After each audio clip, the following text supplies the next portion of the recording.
বন্ধুরা কি রান্না করেছি তো চলো দেখিয়ে দিই। এখানে আছে ভাত, এখানে একার জন্য আমার জন্য একা ভাত করেছি, তো আমি খাবো।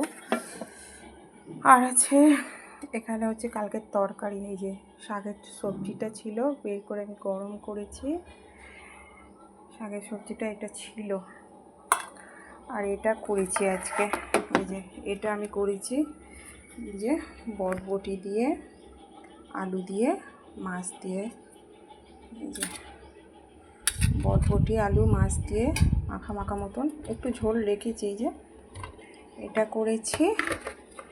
আর কিছু করিনি। আর এই যে আমের চাটনিটা বের করে রেখেছি, দাঁড়াও। আর আছে এই যে আমের চাটনি, কালকে খাওয়া হয়েছিল, আর এটা রয়েছে, বার করে গরম করে নিয়েছি চাটনিটাকেও একটু। তো এই হচ্ছে আজকে দুপুরে রান্না।